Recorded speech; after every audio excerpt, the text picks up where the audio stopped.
നമ്മളുടെ ഈ യൂണിവേഴ്സ് മൊത്തം കൺസ്ട്രക്റ്റ് ചെയ്തേക്കുന്നത് 5 എലമെൻറ്റ്സ് കൊണ്ടാണ്. അതിന് പഞ്ചഭൂതങ്ങൾ എന്ന് പറയാം. എന്ന് വെച്ച് കഴിഞ്ഞിട്ടുണ്ടെങ്കിൽ ഭൂമി, വായു, ജലം, ആകാശം, അഗ്നി.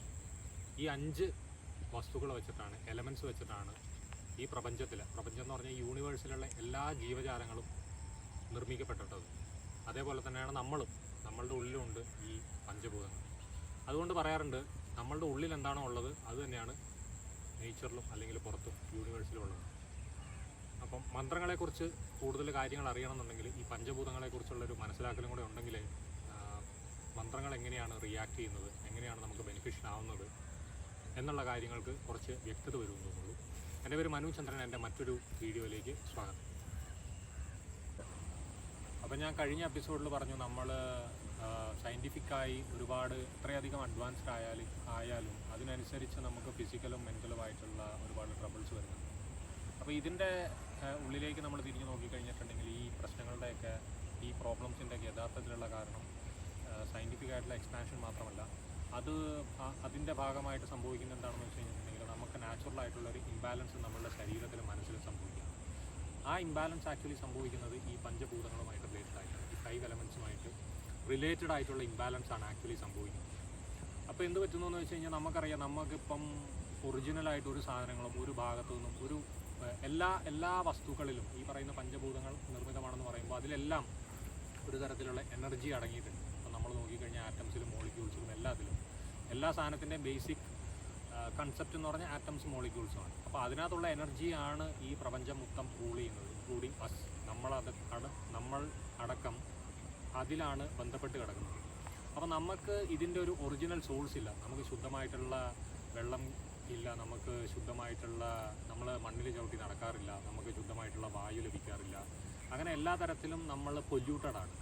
ഈ പൊല്യൂഷൻ എന്ത് സംഭവിക്കുന്നു എന്ന് വെച്ച് കഴിഞ്ഞിട്ടുണ്ടെങ്കിൽ ഡെയിലി ഒരു ദിവസം നമ്മൾ കംപ്ലീറ്റ് ചെയ്യുമ്പോൾ, നമ്മളുടെ ഒരു ദിവസം കംപ്ലീറ്റ് ആകുമ്പോൾ നമുക്ക് ഒരുപാട് എനർജി ലോസസ് സംഭവിക്കുന്നുണ്ട്. സംസാരത്തിലൂടെ, കേൾക്കുന്നതിലൂടെ, നമ്മളുടെ ഈ 5 സെൻസസിലൂടെ നമ്മൾ ഓരോ കാര്യങ്ങൾ ചെയ്യുമ്പോൾ നമ്മുടെ എനർജി ലോസ് ആവുക. ഈ ലോസ് ആവുന്ന എനർജി തിരിച്ചെടുക്കാൻ വേണ്ടിയിട്ട് നമ്മളെ കയ്യിൽ സോഴ്സസ് ഇല്ല.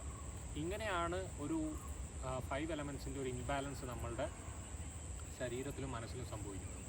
ഈ ഇംബാലൻസിനെ മെയിൻറ്റെയിൻ ചെയ്യുകയാണ് ഹെൽത്തി ആയിട്ടുള്ള ഒരു ലൈഫ് സ്റ്റൈൽ രൂപപ്പെടുത്തിയെടുക്കാൻ വേണ്ടിയിട്ട് ഒരുങ്ങുന്ന ഒരാൾ ആക്ച്വലി ശ്രമിക്കേണ്ടത്.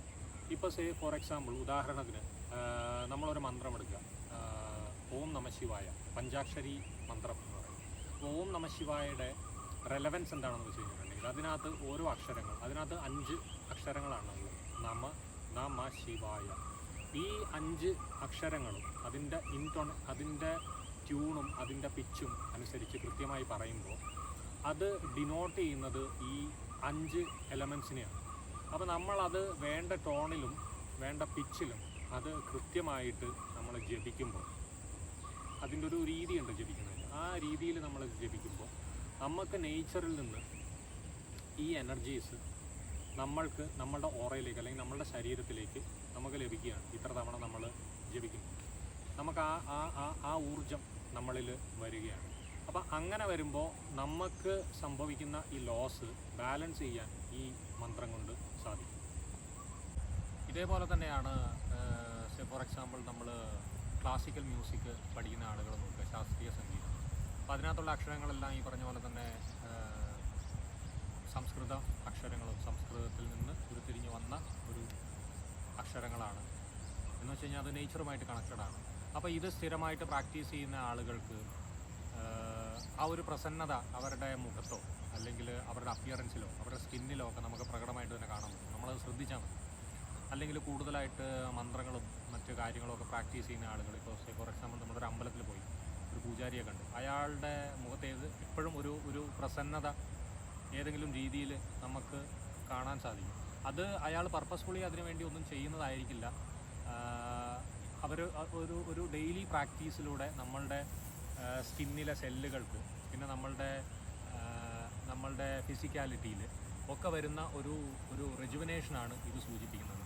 ഇതേപോലെ തന്നെ ഈ മന്ത്രങ്ങൾക്ക് നമ്മൾ നോൺ ഫിസിക്കലായിട്ട് ചിന്തിക്കുകയാണെന്നുണ്ടെങ്കിൽ നമുക്ക് ഒരുപാട് സ്ട്രെസ്സുകൾ വരുന്ന സമയത്ത് ഈ മന്ത്രങ്ങളുടെ ജപം കൊണ്ട് നമ്മളൊരു കോൺഷ്യസ്നെസ്സുമായിട്ട് ഡയറക്റ്റായിട്ട് കണക്ട് ചെയ്യുന്നത് കൊണ്ട് നമുക്ക് ആ സ്ട്രെസ്സ് കുറയ്ക്കാനും ഈ മന്ത്രജപം കൊണ്ട് സാധിക്കും. കാരണം എന്താണെന്ന് വെച്ച് കഴിഞ്ഞിട്ടുണ്ടെങ്കിൽ ഈ സ്ട്രെസ് വരെ സംഭവിക്കുന്നത് നമ്മളുടെ ഈ എനർജി ലോസ് കൊണ്ടും ആണ് ഈ പലതരത്തിലുള്ള മാനസിക സ്ട്രെസ്സുകളും നമുക്ക് സംഭവിക്കുന്നത്. അപ്പോൾ ഇതിനെയൊക്കെ ബാലൻസ് ചെയ്യാനും ഈ പറഞ്ഞ പോലെ തന്നെ മന്ത്ര ഉപാസന കൊണ്ട് സ്ഥിരമായി കൃത്യമായി ഇൻറ്റോണേഷനിൽ മന്ത്രങ്ങൾ ജപിക്കുന്നതുകൊണ്ട് നമുക്ക് കിട്ടുന്നൊരു ബെനിഫിറ്റാണ്. പക്ഷേ ഈ കാര്യങ്ങളൊന്നും ഒരു സഡനായിട്ട് നമ്മളുടെ ലൈഫിൽ കൊണ്ടുവരാൻ പറ്റുന്നതോ അല്ലെങ്കിൽ സഡനായിട്ടൊരു ചേഞ്ചസ് കൊണ്ടുവരുന്നതോ ആയിട്ടുള്ളൊരു കാര്യമല്ല.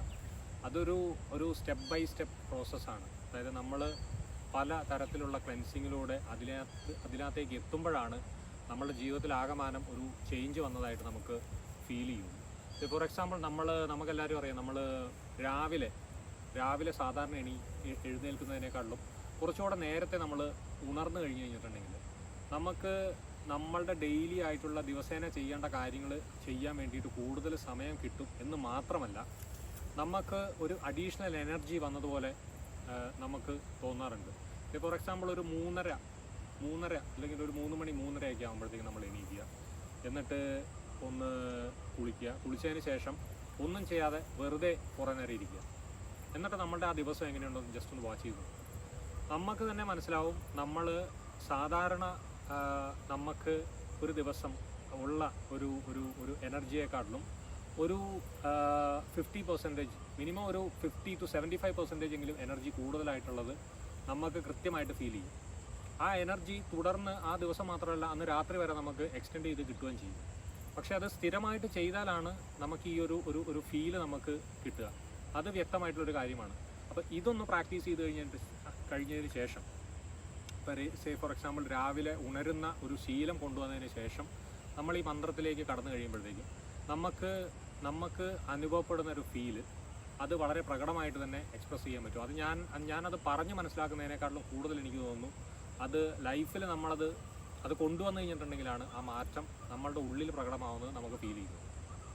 നമ്മൾ ഒരുപാട് പറഞ്ഞു കേൾക്കാറുള്ള കാര്യമാണ്, നമ്മളുടെ ആഗ്രഹങ്ങൾ നമ്മൾ വളരെ ആത്മാർത്ഥമായി നേച്ചറിനോട് ചോദിച്ചു കഴിഞ്ഞിട്ടുണ്ടെങ്കിൽ നേച്ചർ അല്ലെങ്കിൽ യൂണിവേഴ്സ് ആ കാര്യം നമുക്ക് നടത്തി തരുമെന്ന്. പക്ഷെ അത് എങ്ങനെയാണ് ചോദിക്കേണ്ടത് എന്നുള്ള കാര്യങ്ങളൊന്നും ആരും എവിടെയും പറഞ്ഞിട്ടില്ല. എല്ലാവരും പറയുന്നുണ്ട് അത് ചോദിച്ചാൽ കൊള്ളാം. അപ്പം ബേസിക്കലി സംഭവിക്കുന്നത് എന്താണെന്ന് വെച്ച് കഴിഞ്ഞിട്ടുണ്ടെങ്കിൽ നമ്മൾ മനസ്സിൽ ഇമാജിൻ ചെയ്യുന്ന കാര്യങ്ങൾ നമ്മൾ നേച്ചറുമായിട്ട് കണക്ട് ചെയ്യുകയും അത് അതിതീവ്രമായി നമ്മൾ ആഗ്രഹിക്കുമ്പോൾ അത് മാനിഫെസ്റ്റായി നമ്മളുടെ ജീവിതത്തിൽ സംഭവിക്കുകയാണ് ചെയ്യുന്നത്. അപ്പം ഇത് മന്ത്രങ്ങളിലൂടെ എങ്ങനെ സാധ്യമാകും, മന്ത്ര ഉപാസനയിലൂടെ നമുക്ക് എങ്ങനെ ഒരു കാര്യത്തിനെ മാനിഫെസ്റ്റ് ചെയ്തെടുക്കാൻ പറ്റും, എങ്ങനെ നേച്ചറുമായിട്ട് കണക്ട് ചെയ്യാൻ പറ്റും എന്നുള്ള കാര്യങ്ങളുമായി അടുത്ത വീഡിയോയിൽ കാണാം. അതുവരെ നമസ്കാരം.